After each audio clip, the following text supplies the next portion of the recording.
Good morning student. आज हम आप लोगों को, आज साल का अंतिम दिन है वर्ष का। आज 31 दिसंबर है।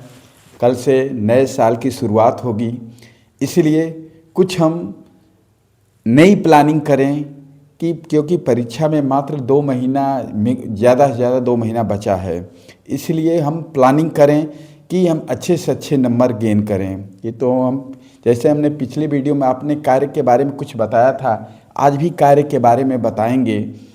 ठीक है, कि पहले तो हम बात करेंगे जैसे कार्य का मात्रक क्या है।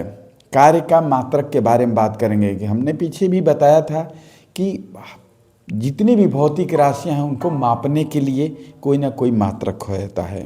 ठीक है, तो कार्य का मात्रक, पहले मात्रक कैसे निकालेंगे इस पे हम बात करेंगे। तो आपको पता है कि कार्य बराबर होता है बल गुणे विस्थापन। बल गुणे विस्थापन, ध्यान देना है आप लोग। बल का मात्रक क्या होता है? न्यूटन। न्यूटन। और विस्थापन का मतलब होता है मीटर, यानी इसका मात्रक हो जाएगा क्या? Newton metre. ठीक है, इसको एक शब्दों में जूल भी कहते हैं। इसको जूल भी कहते हैं, जूल भी।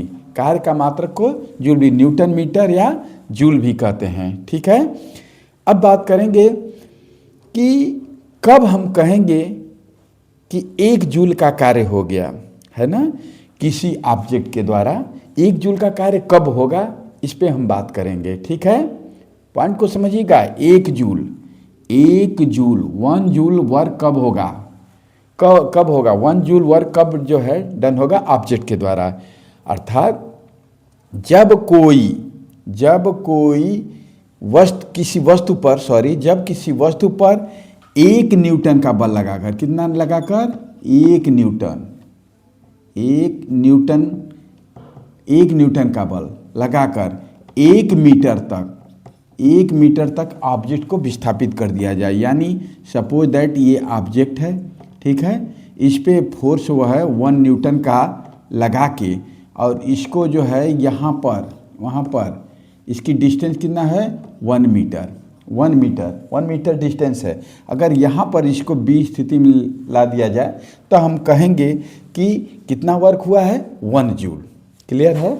यदि डेफिनेशन आ जाए लिखने के लिए कि what is the concept of 1 joule, तो 1 जूल को जो क्लियर करने के लिए आप ये बोलेंगे कि जब किसी ऑब्जेक्ट पर 1 न्यूटन का बल लगाकर उसको बल की दिशा में 1 मीटर विस्थापित कर दें तो कहा जाएगा कि 1 जूल का कार्य हो गया। ठीक है, 1 जूल और इसका मात्रक। चलते हैं, बात करते हैं कि कार्य कितने प्रकार के होते हैं। अगर उन पे विचार किया जाए कि कार्य कितने प्रकार के होते हैं, तो हमने बताया धनात्मक कार्य होते हैं, ऋणात्मक कार्य होते हैं, शून्य कार्य होते हैं। अब एक एक चीज़ को हम डिफाइन करेंगे। कब कहेंगे कि वर्क धनात्मक हो रहा है, समझ रहे हैं? यानी जब किसी वस्तु पर बल लगाएं विस्थापन की दिशा में, यानी विस्थापन के दिशा में बल लगाएंगे तो हम कहेंगे कि धनात्मक कार्य हो रहा है। ध्यान दीजिएगा, जब किसी ऑब्जेक्ट पर, ये सपोज करिए ऑब्जेक्ट है, इस पे फोर्स अप्लाई कर रहे हैं विस्थापन इधर हो रहा है, उसी की दिशा में हम यदि फोर्स को अप्लाई करेंगे तो हम बोलेंगे कि ये धनात्मक कार्य हो रहा है। समझ आई बात? ठीक है, ठीक उसी तरह ऋणात्मक कार्य कब कहेंगे? तब कहेंगे जब बल जो है लग रहा है विस्थापन की विपरीत दिशा में लग रहा है, बल की जो दिशा विस्थापन के विपरीत में है।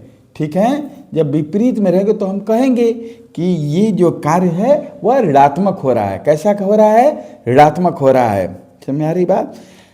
धनात्मक कभी बताया कि बल की दिशा जो विस्थापन की दिशा में हो। ठीक है, समझ रहे? तब हम कहेंगे कि ये धनात्मक कार्य हो रहा है। ऋणात्मक कब होगा? जब बल की दिशा विस्थापन के विपरीत हो, तब क्या होगा? ऋणात्मक होगा। ठीक है, तीसरा है शून्य कार्य। कैसे होगा?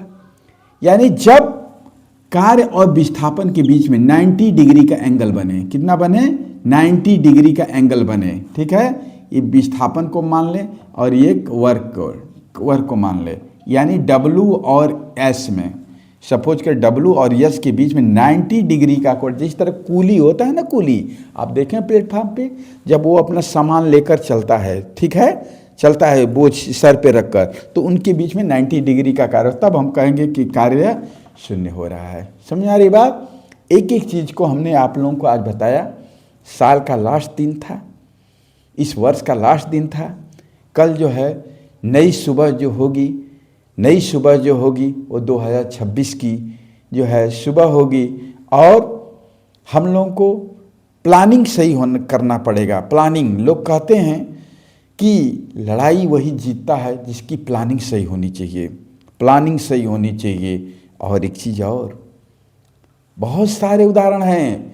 लोग कहते हैं कि जो है लड़ाई जीतने भी एक कला है, उसी तरह ये हमको जो है हमारी परीक्षा एग्जामिनेशन में अच्छे अंक पाना भी एक कला है। तो लोग कहते हैं इसके लिए, जिस तरह महाभारत था, ध्यान दीजिएगा, महाभारत में कौरवों की संख्या बहुत ज़्यादा थी और पांडवों की संख्या कम थी ना, लेकिन सलाहकार कौन था इस पे डिपेंड होता है। आपको पढ़ाने वाला यूट्यूबर कौन है इस पे भी डिपेंड करता है। कि जैसे उनका कौरव का सलाहकार शकुनी था, शकुनी, और पांडव का सलाहकार कौन था? कृष्ण था। कृष्ण जो सलाहकार था, लोग कहते हैं सलाहकार सही होना चाहिए। 5 लोगों को लेकर विजय का पताका लहरा दिया। क्यों? कि सलाहकार अच्छा था, कृष्ण था, ठीक है, लेकिन उधर का सलाहकार कौन था?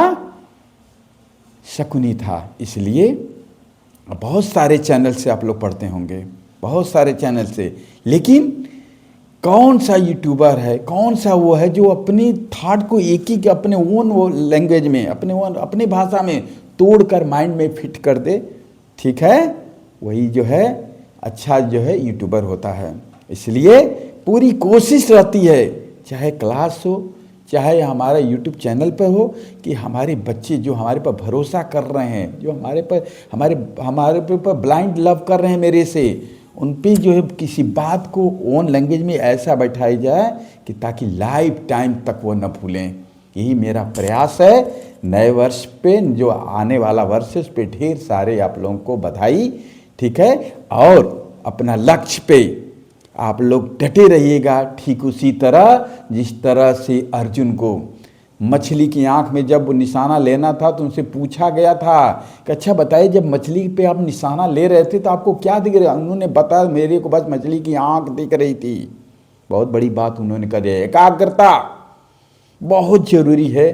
पढ़ाई में तो सबसे अधिक जरूरी है कि एकाग्र रहेंगे, तभी जाकर अपने लक्ष्य पे आप जो है खरा उतरेंगे। बहुत सारे आप देखते हैं 300 सीटें रहती हैं, लाखों लोग फॉर्म भरते हैं, लेकिन क्यों 300 ही लिए जाते हैं? क्यों? 300 वही क्रीम होते हैं। क्रीम, मैं बार बार बोलता हूँ, मार्केट में डिमांड क्रीम की है। सर लोग जो हर जगह आप क्रीम देख रहे हैं, आप कंपनियों में चले जाइए, बड़ी बड़ी कंपनियां आती हैं कैंपस सिलेक्शन के लिए, वहाँ भी क्रीम लेकर जाती है। तो आप क्रीम बनिए, और क्रीम बनेंगे कौन? Doing by hard work.